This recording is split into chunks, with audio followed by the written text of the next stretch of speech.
All right, today we're going to do lesson 9.5, which is solving equations using the quadratic formula.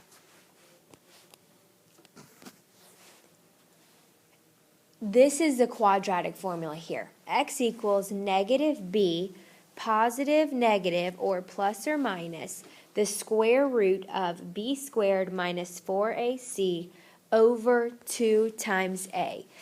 This formula you will have to memorize. You will have to know it for one of the questions on your test. It's going to say write out the quadratic formula, and then you're going to also need to know it because it's going to say I'll give you quadratic equations and say use the quadratic formula to solve. So you have to know it by memory and by functionality, how to use it, okay? This quadratic formula only applies to quadratic equations. All right, we just had a test on quadratic equations. Who can tell me the standard form of a quadratic equation? Very good. Y equals ax squared plus bx plus c. When I have that formula, I know what A is, I know what B is, I know what C is. So all I'm really going to need to do with this formula is plug in numbers and solve. All right? So let's do the first one. I want us to use the quadratic formula to solve the equation. So first of all, what I'm going to do is I'm going to write the quadratic formula at the top of this slide. X equals negative B plus or minus the square root of b squared minus 4 times a times c. Do you recognize that formula, that part right there? Square root of b squared minus 4 times a times c. You did it on your test. And then all of that will be over 2 times a. All right, so before we do anything with this formula, let's label a, b, and c of this first equation. All right, what is a in this first equation? 1. Very good. I don't see a number in front of x squared, so therefore I know it's 1. What is b? 9. And what is c? 14. Very good. Okay, so let's use this formula and just plug in all my numbers. I'm going to have x equals negative 9 plus or minus the square root of 9 squared minus 4 times a, which is 1, and c, which is 14, over 2 times a, which is 1. All right, what you want to do is you always want to start by solving what is underneath the radical. So that's going to be 9 squared minus 4 times 1 times 14. All right, exactly how you did it on your test when you had that formula. So let's start out. What is 9 squared? Very good, 81. Then let's do negative 4 times 1, which is negative 4. Negative 4 times 14 is what? Anybody know? Anybody plug in your calculator? 56. Negative 56. Very good. And then while I'm at it, I'm going to go ahead and multiply 2 times 1 because I know what that can be, and I'm just going to simplify it to 2 there. All right? So let's do our next step, which is 81 minus 56. Negative 9 plus or minus the square root of, what's 89 minus 56? What? 25. Very good. Over 2. Now this is a part where I need to simplify the square root of 25 here. What is the square root of 25? 5. X equals negative 9 plus or minus 5 over the square root of 2. Now, this symbol right here, the plus and the minus, signifies that I've got two different operations. It's going to be negative 9 plus 5 and negative 9 minus 5. So what I want to do here is I want to go ahead and I want to separate this into two different problems. My first problem is going to be x equals negative 9 plus 5 over 2. And my second problem is going to be x equals negative 9 minus 5 over 2. So now I just want to solve, because remember, with a quadratic formula, when you're finding what x equals, you're always finding the x-intercepts, which will always be two answers. So that's why I separate this out and I have two different problems. Negative 9 plus 5 is going to be negative 4. X equals negative 4 over 2. What's negative 4 divided by 2? Negative 2. This is my first answer. All right, let's do the next one. Negative 9 minus 5, which has same sign, so I add and keep. Negative 14 over 2. And x is going to equal what? Negative 7. That's exactly how you use the quadratic formula to solve. Okay, there's nothing challenging really about this in terms of, how to do something. All it is memorizing this formula. If you don't memorize this formula, you will not do very good on this next test. You have to memorize that formula. If you memorize the formula, then all it is plugging in numbers, and you should do fine. Okay? Go ahead and do the next example. Example 2. Write the equation in standard form and then solve. Okay. First of all, standard form of a quadratic equation is what? We just went over it. Y equals ax squared plus bx plus c. Look at this equation.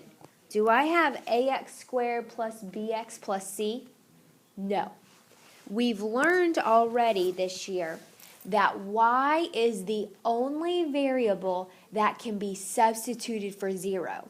And 0 is the only number that can be substituted for the variable y.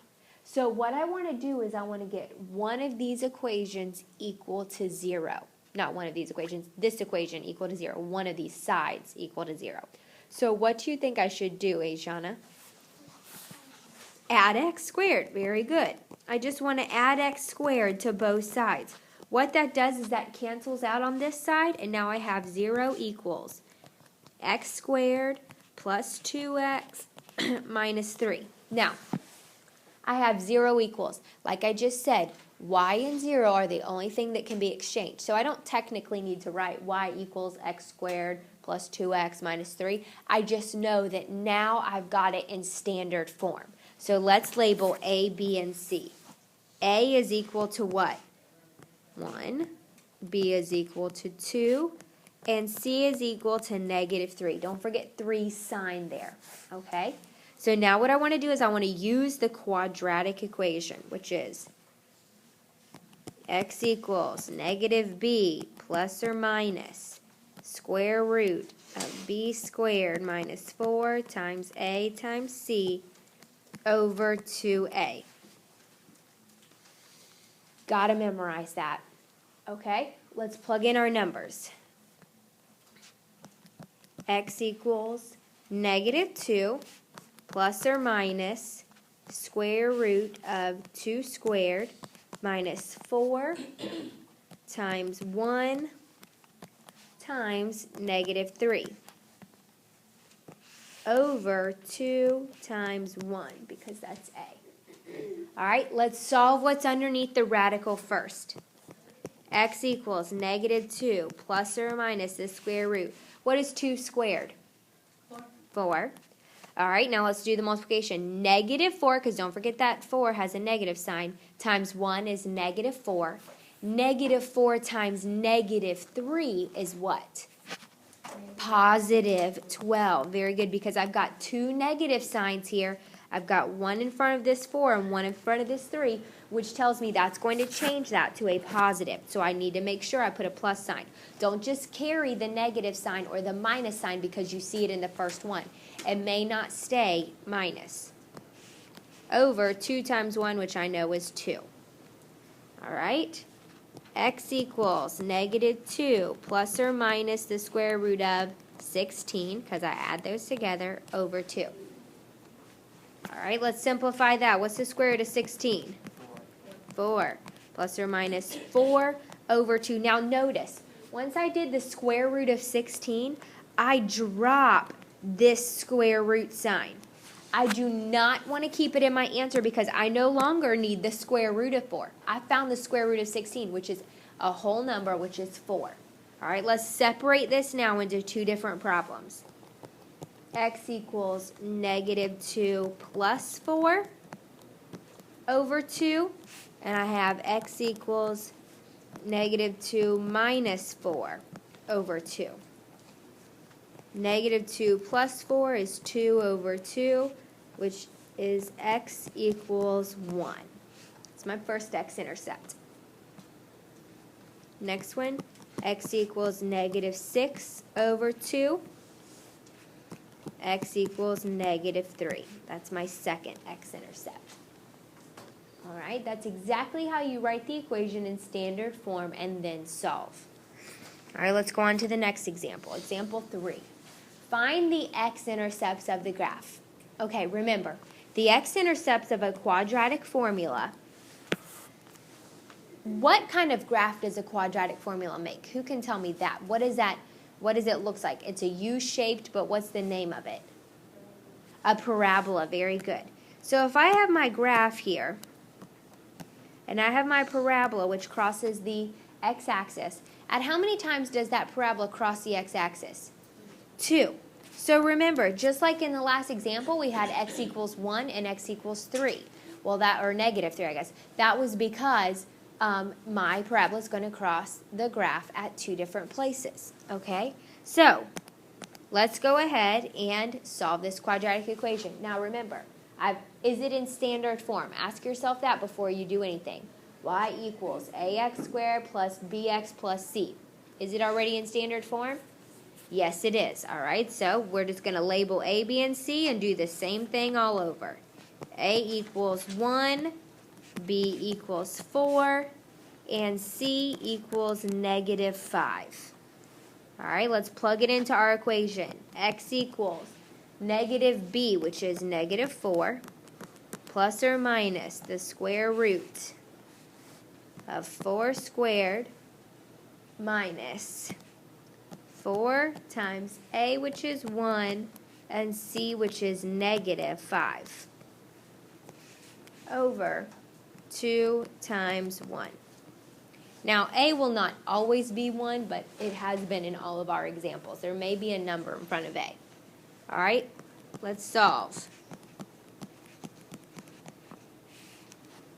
4 squared is 16. Then -4 times 1 is -4. -4 times -5 is +20. Over 2 times 1, which is 2. X equals -4 plus or minus the square root of 36 over 2. I want to take the square root of 36, which is 6. And remember, I dropped the square root sign.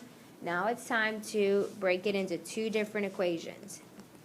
X equals -4 plus 6 over 2, and x equals -4 minus 6 over 2.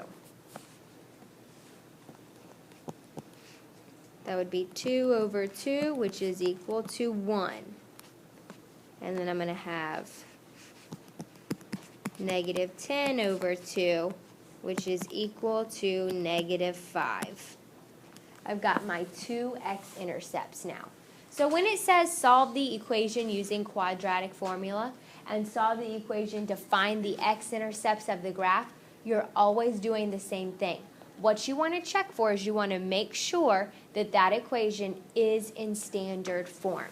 Okay, one other thing that I want to talk to you about is what happens if when I'm solving my equation, let's say I had something like x equals -2 plus or minus the square root of 34 over 2. Does 34 have an exact square root? No, it does not.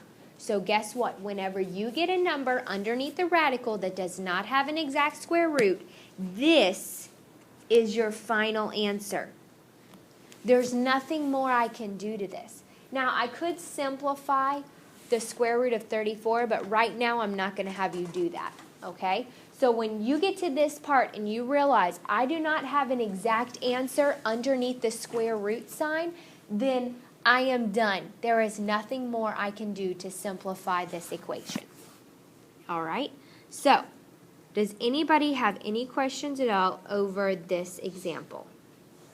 All right, that has been lesson 9.5, solving quadratic equations.